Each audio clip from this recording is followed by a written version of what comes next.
Air force हो या हमारी दूसरी सेवाओं के साथी हो, सभी ने बहुत ही बेहतरीन काम किया है। और यहां तक कि हमारे बेजुबान दोस्तों डॉग स्क्वाड्स के सदस्यों ने भी अद्भुत क्षमता का प्रदर्शन किया है। आप सभी पर देश को बहुत गर्व है। साथियों, हमारी संस्कृति ने हमें वसुधैव कुटुंबकम की सीख दी है और ये मंत्र जिस श्लोक से निकले हैं वो बहुत ही प्रेरक है।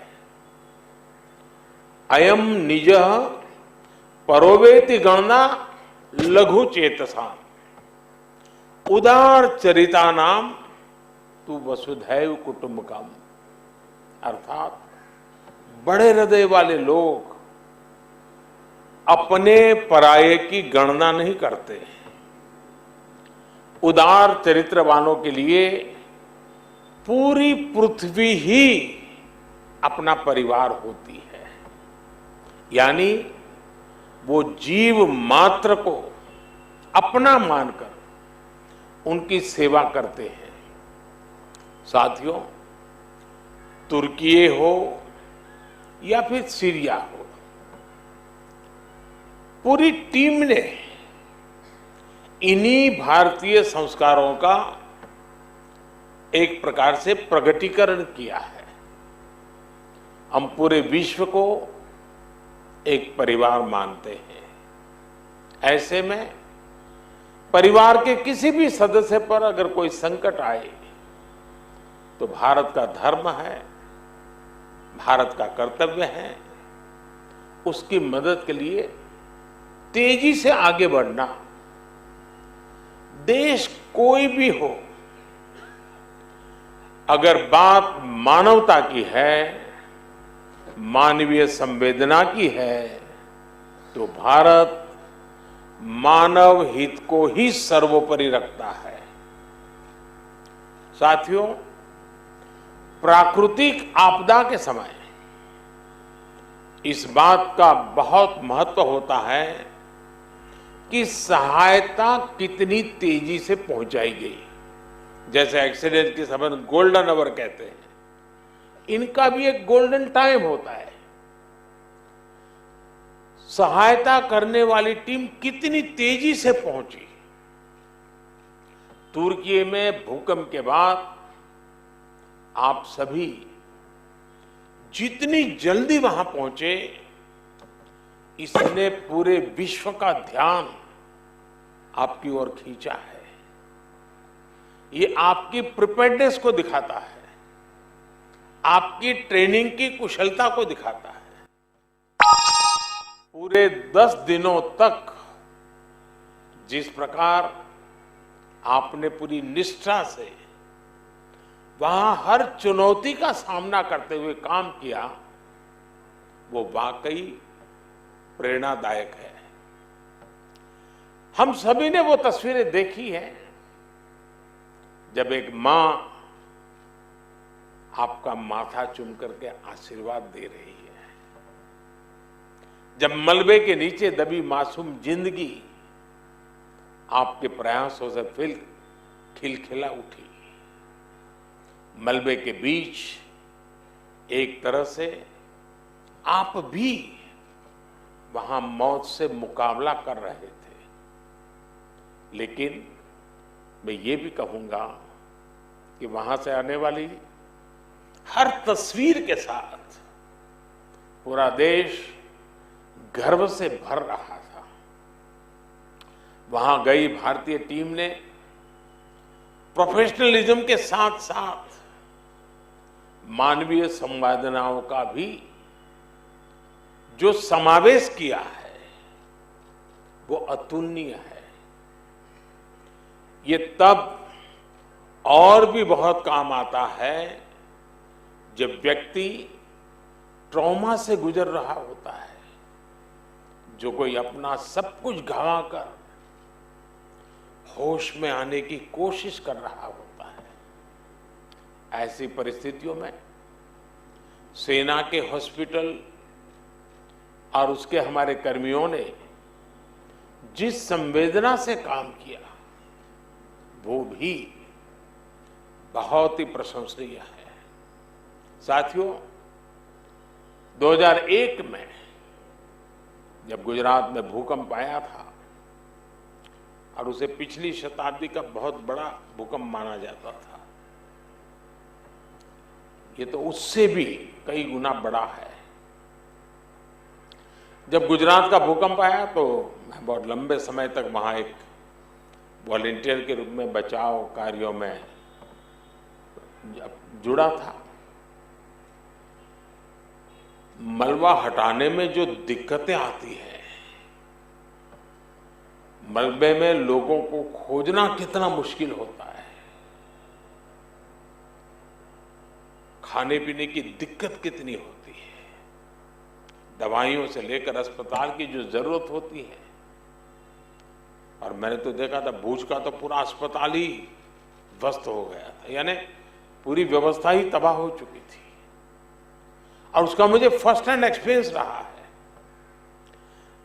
वैसे ही जब 1979 में गुजरात में ही मोरबी में मच्छू डैम जो बांध टूटा और पूरा गांव पानी से तबाह हो गया, पूरा शहर मोरबी तबाही मची थी, सैकड़ों लोग मारे गए थे। एक वॉलंटियर के रूप में तब भी मैं वहां महीनों तक रह करके ग्राउंड पर काम करता था।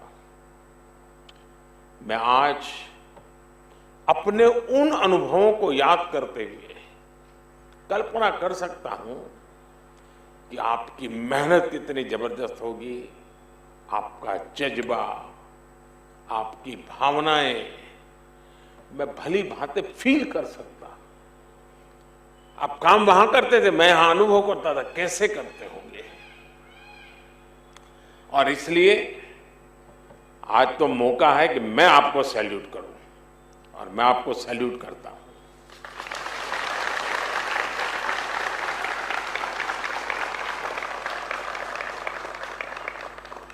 साथियों, जब कोई अपनी मदद खुद कर सकता है तो आप उसे सेल्फ सफिशिएंट कह सकते हैं, लेकिन जब कोई दूसरों की मदद करने में सक्षम होता है तो वो सेल्फलेस होता है। ये बात व्यक्तियों पर ही नहीं बल्कि राष्ट्रों पर भी लागू होती है। इसलिए भारत ने बीते वर्षों में सेल्फ सफिशिएंसी के साथ साथ सेल्फलेसनेस की पहचान को भी सशक्त किया है। तिरंगा लेकर हम जहां भी पहुंचते हैं वहां एक आश्वासन मिल जाता है कि अब भारत की टीमें आ चुकी हैं, तो हालात ठीक होना शुरू हो जाएंगे। और जो सीरिया का उदाहरण बताया कि जो बक्से में जो ध्वज लगा था, बक्सा उल्टा था तो ऑरेंज कलर नीचे था, केसरिया रंग नीचे था, तो वहां के नागरिक ने उसको ठीक कर करके और गर्व से कहा कि मैं हिंदुस्तान के प्रति आदर से धन्यवाद करता हूं। तिरंगे की यही भूमिका हमने कुछ समय पहले यूक्रेन में भी देखी। जब भारतीय नागरिकों के साथ साथ संकट में फंसे अनेक देशों के साथियों के लिए भारत का तिरंगा ढाल बना। ऑपरेशन गंगा सबके लिए आशा बन करके उसने एक बहुत बड़ी एक मिसाल कायम की। अफगानिस्तान से भी बहुत ही विपरीत परिस्थितियों में हम अपनों को सकुशल लेकर के वापस आए। हमने ऑपरेशन देवी शक्ति चलाया। हमने यही कमिटमेंट कोरोना वैश्विक महामारी में देखा। अनिश्चितता भरे उस माहौल में भारत ने एक एक नागरिक को स्वदेश लाने का बीड़ा उठाया। हमने दूसरे देश के बहुत से लोगों की भी मदद की। ये भारत ही है जिसने दुनिया के सैकड़ों जरूरतमंद देशों को जरूरी दवाएं, वैक्सीन पहुंचाई। इसलिए आज दुनिया भर में भारत के प्रति एक सद्भावना है। साथियों, ऑपरेशन दोस्त मानवता के प्रति भारत के समर्पण और संकट में फंसे देशों की मदद के लिए तत्काल खड़े होने के हमारे कमिटमेंट को भी दर्शाता है। दुनिया में कहीं भी आपदा हो, भारत फर्स्ट रिस्पॉन्डर के रूप में तैयार मिलता है।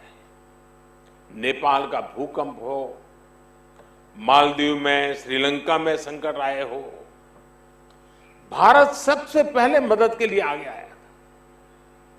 अब तो भारत की सेनाओं के साथ साथ एनडीआरएफ पर भी देश के अलावा दूसरे देशों का भरोसा बढ़ता जा रहा है। मुझे खुशी है कि बीते वर्षों में एनडीआरएफ ने देश के लोगों में एक बहुत अच्छी साख बनाई है।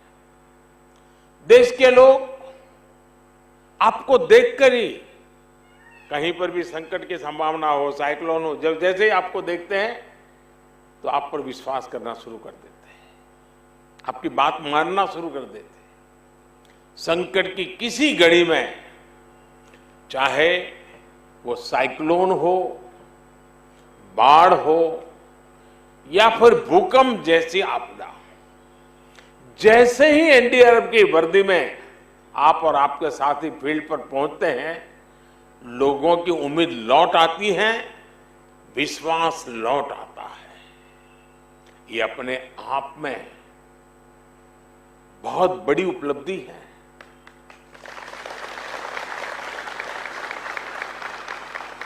जब किसी फोर्स में कुशलता के साथ संवेदनशीलता जुड़ जाती है, उसका एक मानवीय चेहरा बन जाता है, तो उस फोर्स की ताकत कई गुना बढ़ जाती है। एनडीआरएफ की इसके लिए मैं विशेष रूप से प्रशंसा करूंगा। साथियों, आपकी तैयारियां को लेकर देश आश्वस्त है, लेकिन हमें यही नहीं रुकना है। हमें आपदा के समय राहत और बचाव के अपने सामर्थ्य को और अधिक बढ़ाना है। हमें दुनिया के सर्वश्रेष्ठ राहत और बचाव दल के रूप में अपनी पहचान को सशक्त करना होगा। और इसलिए मैं जब आपसे बात कर रहा था तो लगातार पूछ रहा था कि अन्य देशों के लोग जो आए थे, उनका वर्क कल्चर, उनका स्टाइल ऑफ फंक्शनिंग, उनके इक्विपमेंट, क्योंकि ट्रेनिंग जब फील्ड में काम में आती है तो शार्पनेस और बढ़ जाती है। इतना बड़ा हादसा आपके पहुंचने से एक प्रकार से, एक संवेदना के नाते, जिम्मेवारी के नाते, मानवता के नाते हमने काम तो किया, लेकिन हम बहुत कुछ सीख करके भी आए हैं, बहुत कुछ जान करके भी आए हैं। इतनी बड़ी भयानक कैलेमिटी के बीच में जब काम करते हैं तो 10 चीजें हम भी ऑब्जर्व करते हैं, सोचते हैं ऐसा ना होता तो अच्छा होता, ये करते तो अच्छा होता, वो ऐसा करता है, चलो मैं भी ऐसा करूं। और वही हमारी क्षमता भी बढ़ाता है। तो 10 दिवस तुर्की के लोगों के लिए तो हमारा दायित्व हम निभा रहे हैं, लेकिन वहां जो हमने सीखे हैं, पाए हैं, उसको हमने डॉक्यूमेंटेशन होना चाहिए, बारीकी से डॉक्यूमेंटेशन करना चाहिए, और उसमें से हम क्या नया सीख सकते हैं। अभी भी कौन सी ऐसी चैलेंजेस आती हैं कि जिसके लिए हमें हमारी ताकत और बढ़ानी पड़ेगी। हमारी क्षमता बढ़ानी पड़ेगी। अब जैसे इस बार हमारी बेटियां गई, पहली बार गई, और मेरे पास जितनी खबर है, इन बेटियों की मौजूदगी ने भी वहां के नारी जगत के अंदर एक और विश्वास पैदा किया। वो खुल करके अपनी शिकायतें बता पाई, अपना दर्द बता पाई। अब पहले कभी कोई सोचना नहीं था कि भाई इतना बड़ा कठिन काम है, इन बेटियों को क्यों परेशान करें, लेकिन इस बार निर्णय किया गया और हमारी बेटियां, भले संख्या हमारी सीमित लेके गए थे, लेकिन वहां पर नाता जोड़ने में हमारा ये इनिशिएटिव बहुत काम आया जी। मैं मानता हूं कि हमारी अपनी तैयारी जितनी बेहतर होगी, हम दुनिया की भी उतने ही बेहतर तरीके से सेवा कर पाएंगे। मुझे विश्वास है साथियों, आप बहुत कुछ करके आए हैं और बहुत कुछ सीख करके भी आए हैं। आपने जो किया है उससे देश का मान सम्मान बढ़ा है। आपने जो सीखा है उसको अगर हम इंस्टीट्यूशनलाइज करेंगे तो आने वाले भविष्य के लिए हम एक नया विश्वास पैदा करेंगे। और मुझे पक्का भरोसा है आपके हर एक के पास एक कथा है, एक अनुभव है, कुछ न कुछ कहने को है। और मैंने पूछता रहता था, मुझे खुशी होती थी कि हमारी टोली के लोग सब सलामत रहे, तबीयत भी अच्छी रही, क्योंकि ये भी चिंता रहती थी कि बहुत ही वेदर टेम्परेचर समस्याएं, और वहाँ कोई व्यवस्था नहीं होती। जहाँ इस प्रकार का हादसा होता है वहाँ से संभव ही नहीं होता है, किसी के लिए संभव नहीं होता है। लेकिन ऐसी स्थिति में भी कठिनाइयों के बीच भी काम करना, और आप देश के नाम को रोशन करके आए हैं और बहुत कुछ सीख करके आए हैं जो आने वाले दिनों में काम आएगा। मैं फिर एक बार हृदय से बहुत बहुत अभिनंदन करता हूं। मैं जानता हूं आज ही आए हो, थक करके आए होंगे, लेकिन मैं लगातार पिछले 10 दिन आपके संपर्क में था, जानकारियां लेता रहता था, तो मन से मैं आपसे जुड़ा हुआ था। तो मेरा मन कर गया कि घर बुलाऊं आपको, आपका अभिनंदन करूं। इतना बढ़िया काम करके आए हैं। मैं फिर से एक बार आप सबको सैल्यूट करता हूं। धन्यवाद।